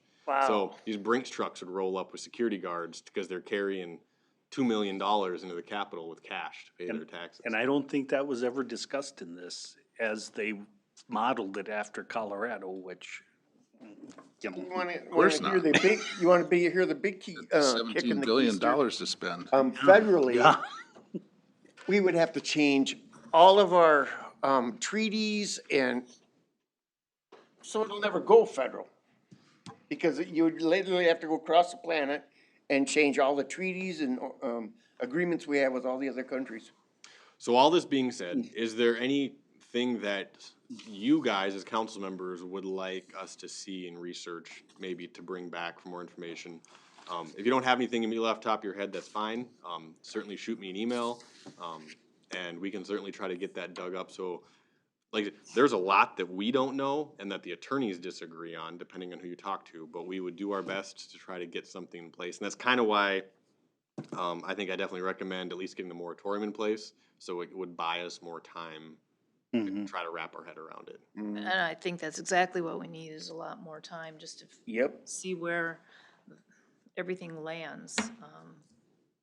So I'm not, at this point, just keep feeding us information, and I'll check the Minnesota League of Cities as well, you know, in any information that we can get right now. But I think we just need to wait until everything settles and it's final, or it's sort of final. It's always gonna be a living document no matter what.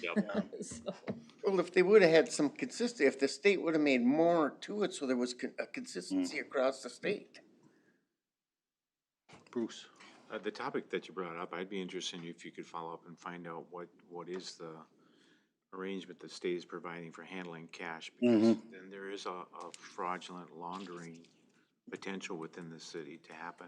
oh dear, that sounds horrible, doesn't it? Because We're laundering money. You're taking the cash to your neighbors and having your neighbor deposit the money, then they're both guilty of fraud. So, Yep. but I mean, how, because that's something yeah. our police would be subject to. I mean, what are the circumstances that our police have to? And I know it's something that we have already asked the question. Tim said, would we be allowed an ordinance to require electronic payments of this, only so that we could make sure that taxes were getting paid? Because if you go to an all-cash business, someone might say, nope, I sold $10 of cannabis today. Yeah, I mean, Here's your $1, city.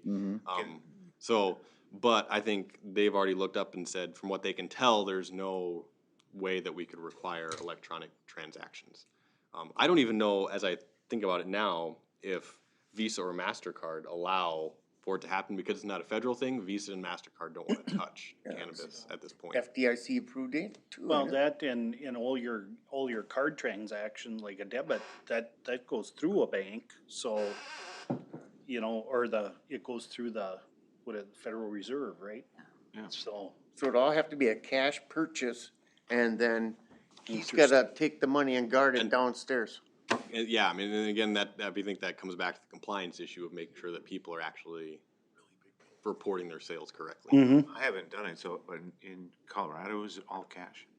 I don't know. I never. Good answer. There was extremely colorful building 2 blocks from our house, and we saw the oddest people would walk in that you'd never expect. You're like, I just saw that woman at, like, nicest little old lady walking in there and walking out with her marijuana products, but Big suitcase. There must be a way of doing it, because medical has been around for years now, and they're Yep. handling that somehow. yeah. But is that somehow done through pharmaceutical, you know? Is medical allowed to be billed through insurance companies, though? I think so. Yeah. So that could be how it's being Is handled. it really? And then, Because this prescription is written. But it's still a federal narcotic, right, or federal? Yeah. I mean, know we- somebody that's got a card. I will go ask him just to find that out, because that doesn't seem right. But it's probably medical, because I it's, say, but yeah, if you could somehow, I guess, designate it medically, I mean, I know. it's different. Like opioids are even considered a medical thing, I guess, but. But we have a social, medical system. I mean, if they can get it, I should be able to get it. Cross Blue Shield. If you guys have any other work for questions them. or things you'd like me to Yep. research, definitely let me know. Yep, I will. We'll continue to pump out information as we have it. I'll probably bring back a resolution for a moratorium on the 20th for us to discuss Yeah, at that point. cool. sounds good. This is really helpful. It basically is me 3 pages saying I have no idea what's. No, Clear but as mud, right? And one last question, where did the date from the middle of August, where did that come into play? August is, August is a very, very standard traditional date for when a lot of laws take effect in the state. Mm-hmm. And they put everything at August first. Very few bills are ever immediate, like, July 1. or, but it's always August first. That's just their thing. And you have nothing where you gotta start enforcing the laws at one certain time, or stop enforcing the law at some certain point? Right. Well, to I mean, me, yeah, so I guess the idea would be on July 31st at midnight, well, I guess it'd be midnight of August 1st. it'd be If you can 12:01. run fast enough at 12:55, or 11:55, 12:01. at 12:01, you're safe. No, it'd be 12, wouldn't it? 12:01. 12:01, you're safe. You just gotta run fast for 6 minutes at that And point. there's a whole nother piece to the enforcement, like this is just one piece of this, right? So now we as a police department have the enforcement side of this as well, and there's just as many questions on that side as there is to this part of it, so. Is there any effective way of testing somebody, for immediate highness, or, cause now doesn't it take 3 weeks to get out of your system? You can quantify it, but there's no number that says this is when you're impaired. So alcohol, right, at .08, that's what the state has said you are now impaired. There's no number for marijuana to say .0025, now you're impaired. That number hasn't been set. So it's up to essentially the officers in our field sobriety testing to determine whether you're under the influence of alcohol or under the influence of drugs or alcohol. But I think there's gonna be some case law, Oh, yeah. you know, this is gonna have to work itself out, and we don't know where that's gonna go, so. And I would imagine you're gonna get the special interest groups involved in that case Yeah, law and yeah, everything, and that just takes years. You know, so right now, the chiefs of police in Scott County have asked the county attorney's office to provide our staff with some training as to how they want us to proceed with these cases and what they want us to do in these situations, so we have an idea, because nobody knows, because it's an Cause unwritten. right now, all the employees could go out and smoke a J, come back to work, or, out in lunch, get all tooted up, and I mean, Well, yeah, right now, our policy, I think, still states that you can't. right. And so that would be part of any reviews we do, is do we want to change our personnel policy? yeah, and are we in violation, from the state if we don't, or if we do? You know, that's the other thing. I I mean, mean, there's a that'd lot. be a question we have to answer is are we allowed to, as an employer, to not allow it? Yeah, there's a lot to this, and I think a lot is to be determined. There's a lot of unanswered questions that need to be answered, and I, like you've alluded to before, I don't think that the legislature did us any favors again with this by providing any clear direction, so. Well, It's unfortunate that they just, that's their job. yeah, well, it's tough. Great It makes work it for us, very Tom. tough for us, so. Okay, Agree. well, thanks a lot for the update. The next item on the agenda is to appoint, the representative for the EDA. And, we had, Austin Revel. I'll make a motion to appoint him to the EDA commission. Is there a second? Second. Seconded by Bruce. Any other questions or discussion? All in favor, say aye. Aye. Opposed, motion carries. All right, now we're down to miscellaneous and stuff. I'll go around the horn. Rick? Nothing. Bruce? You mentioned about the security awareness training, so you're gonna mention that. Yes. Yeah, I can mention real quick, you should have gotten an email, from before. It's a security awareness training. It may have looked like a, spam email, but or phishing email, but it actually is a legit email to teach you how to identify phishing emails. So don't delete it. We are, basically taking the training to help all employees across the city. We figure we'll do at least annually so that they are able, especially as this becomes more prevalent. I know especially our finance department, Robin mentioned she gets multiple emails a week that sometimes are very close to catching her because they are getting better and better about disguising themselves. So certainly take a look at that to give yourself a little knowledge. You mentioned earlier the civic software.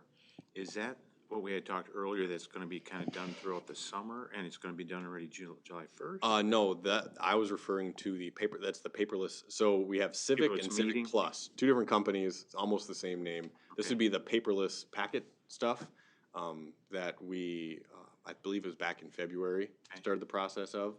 And, we've been taking a couple internal trainings, and I think they want to either do a soft launch at the next meeting, or I don't believe it's a solid launch yet. Basically to say, oh, get it out to you guys, get it out to us. This is what it looks like. This is how questions you have going forward. So that hopefully sooner than later, that is the system we are using instead of emailing Email. just a PDF. And then the other one? And the other one, I think, is still planned for, it was about an 8 or 9 month implementation, that software. I think the initial date was in September. I know we have a number of staff trainings here over the next 3 months. And it's going all right so far? Yes, as far as I've come to know.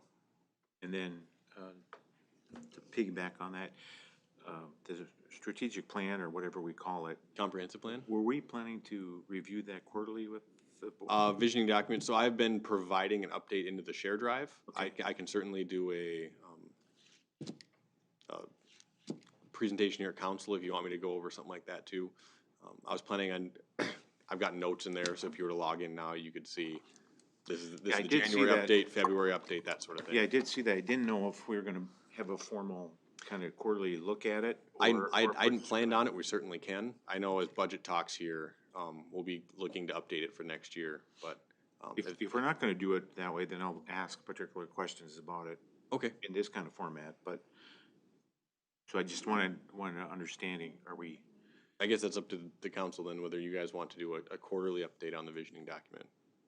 When you say visioning, are you talking the comp plan? I'm No. talking the visioning Visioning, document. okay.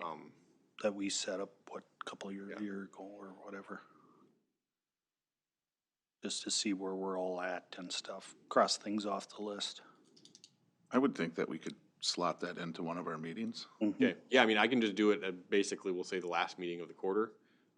I will bring it in and, we This can is- talk about where we are at with the various items. Cool. All right, so that'll be next meeting then. okay. Yeah, my particular reason I'm asking is just a recreational study, just to understand.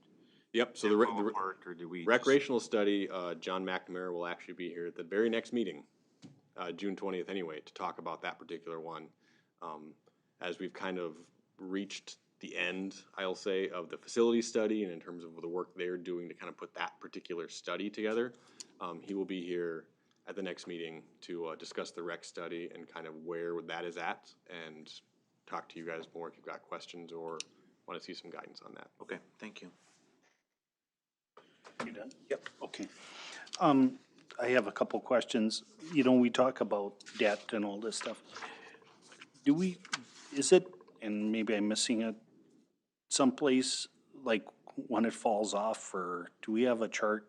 We certainly have a chart, and that'll be included, hopefully at by the next meeting, I can get the kind of long-range planning stuff, that you guys had asked for to you, and that'll be included in there, certainly. Okay. I'm just That curious. fall off, yeah. Is I that mean, gonna come electronically? so the stuff that you're getting won't be the full, long-term financial plan. It'll really be the pieces that would be specific to the levy in particular. I can give, it's not gonna be very many pages in terms of what I'm giving you guys now. I can certainly have it printed off for you if you wanna see it. I know once we get into the budget season, we'll be working on the actual document and filling that stuff in.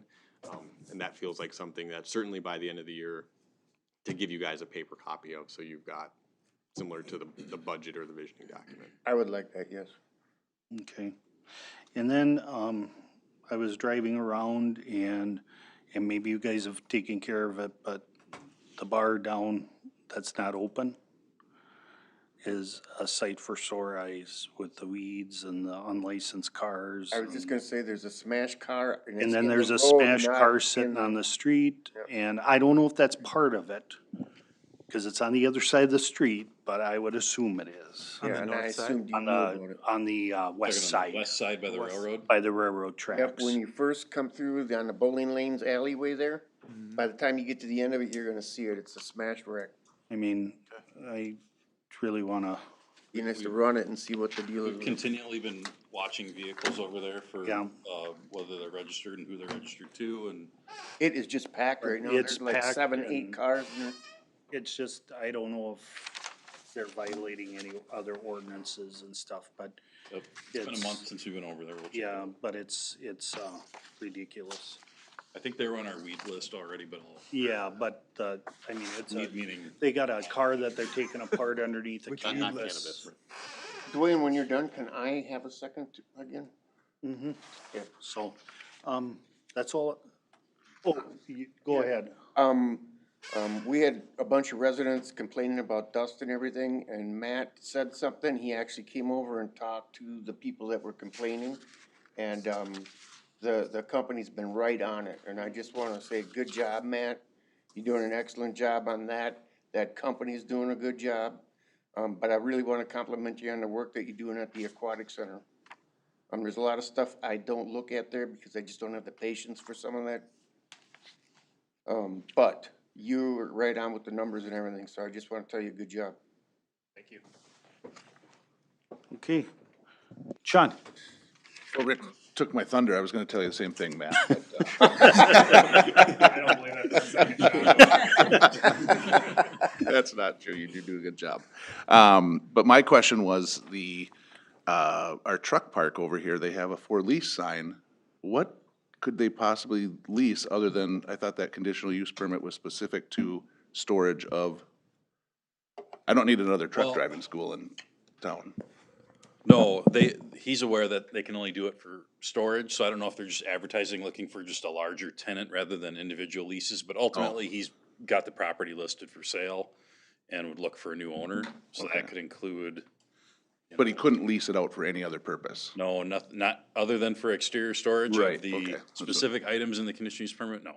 Okay. So Okay. if you would lease the property, Chart could Some- lease more.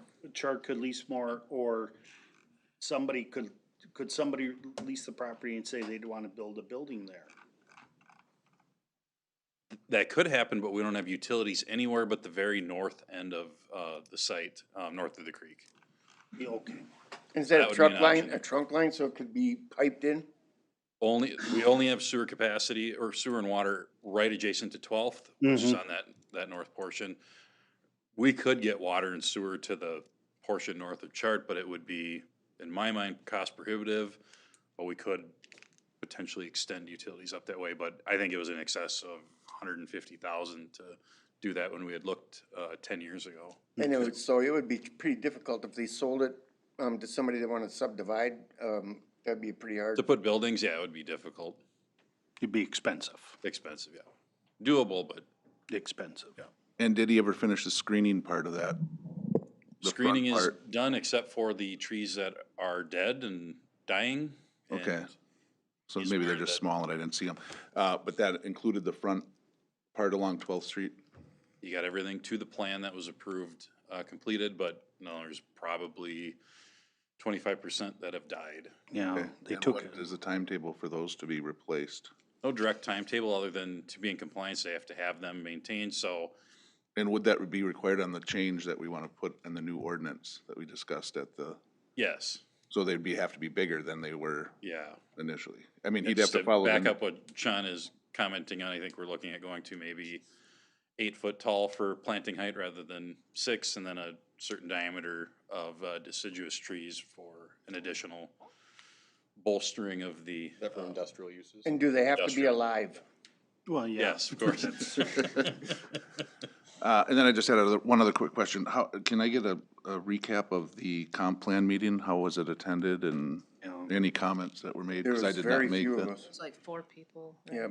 Yeah, if you wanted me to give that right now, I can. Yeah. Yeah. So we had 4 people, including, one of the 4 was Councilmember Rick Seiler here. It was Dennis Dvorak, Dick Swanson, and a, local farmer, Sue Meyer, and they own Meyer Brookside Farms, which is a hog farm, kind of southwest corner of town.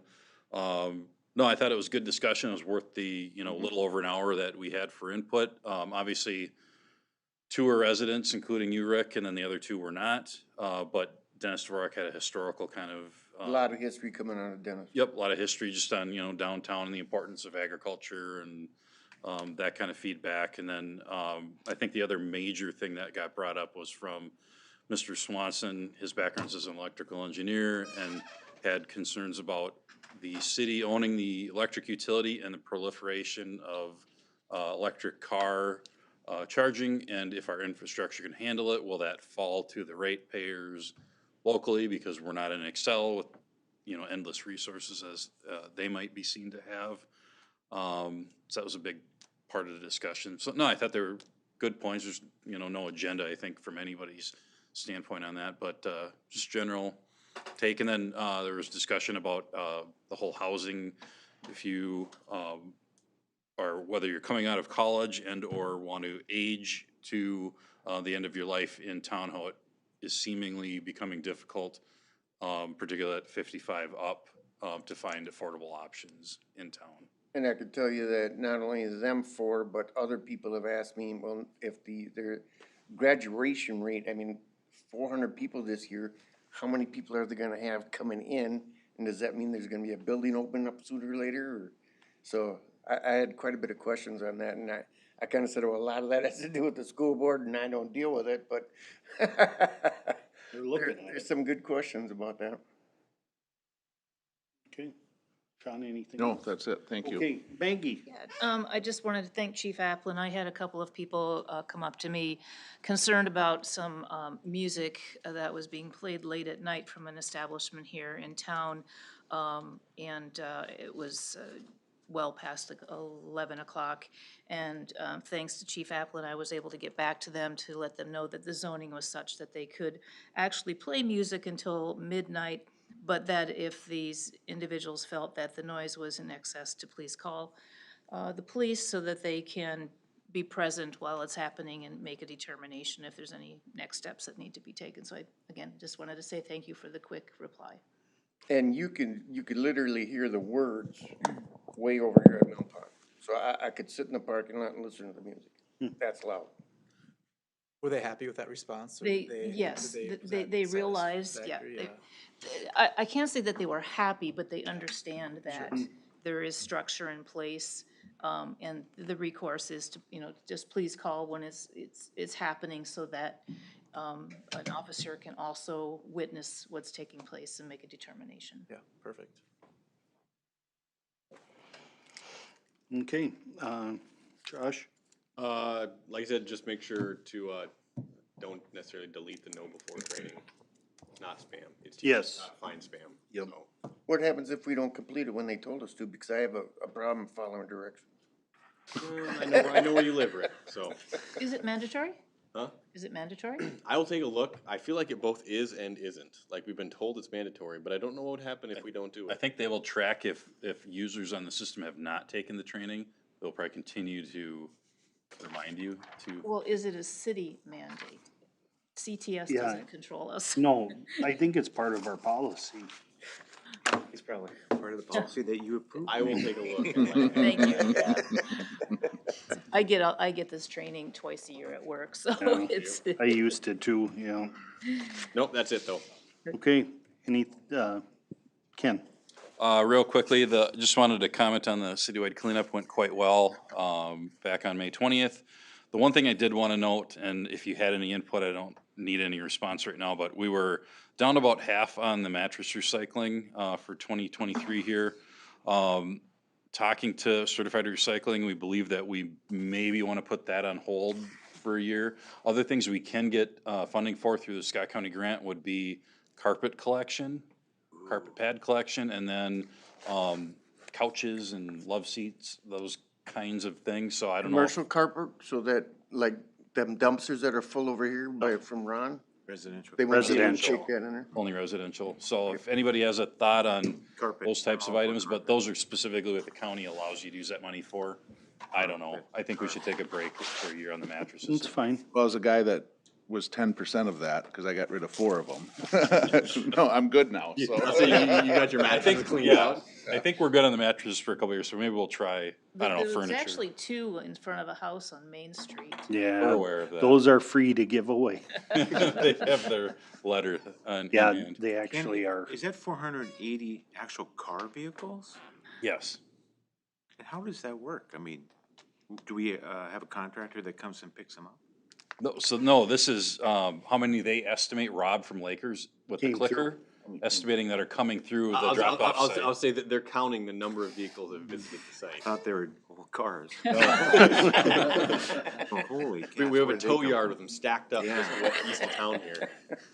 We should have specified that drove through the line. Then real quickly on the comp plan, just a quick update. We do have the consultant meeting with the park board meeting next week, the EDA meeting next week, and then we also have a steering committee meeting next week on Thursday. So busy for the comp plan data collection phase, and hope to have that wrapped up by the end of the month here. We're also doing stakeholder phone calls and listening sessions with landowners and business owners as well in a more one-on-one setting. So very much in the full swing of it. So still welcome anybody to go to newpragueplan.com and provide feedback on the survey if they haven't done that already. Okay. Chief? No, just real briefly, a week or so ago, city staff, Robert Lane is the new deputy director of emergency management with Scott County, so he works under the director, Scott Haas. So we had him come in and just do kind of a tabletop exercise at our supervisors meeting for, in the event that there is an incident that occurs here, whether that's weather, natural disaster, or something like that. So we kind of laid out a structure for that, so the people in their newer roles have an idea of what that looks like. So I think that was really beneficial for us to go through that and kind of see that, so we have an idea if something should happen. So along that same line, I'm almost finished with the updated EOP, the Emergency Operations Plan. So I'm hoping to bring that to you next, the next meeting, June 20th. So then there'll have to be some signatures that go along with that. The mayor, the administrator, Matt, the fire chief. So there are a bunch of signatures then that can get redistributed out. I think the last time that was updated was in 2014. So Yeah. bringing that into Long time ago. the current, I think, will be a good. And that should be updated every time. They recommend every 5 years is Yeah. what they recommend, so, and then if there are changes with staff and city Yeah. council and contacts, you can update that as you go, but, so that is very near And completion. then we have that in paper, right? Cause you know. For you? Yes. Well, no, but Big letters. the reason is, you know, if something happens, Yep. we might not have computers right away. Yep. And if. And it was such that in previous, it would be a CD and a paper copy. Yep. Well, nobody has a CD anymore, so we'll do the electronic version and then the paper copies where they would need to be in, emergency locations, so. In the safe. Well, there'll be ones like in Lesueur County, Yep. Scott County, so they'll be Yep. kinda all over, so. Some at home, I would guess, too, right? Mm-hmm. So that's all I have. Cool, thank you. Matt? Nothing? Okay. I would take a motion to adjourn. So moved. Is there a second? I'll second. There's a motion and second, to adjourn, and all in favor say aye. Aye. Opposed, motion carries. And we have a special meeting now coming up. We do? Yeah. To discuss. We got our appraisal back. Oh,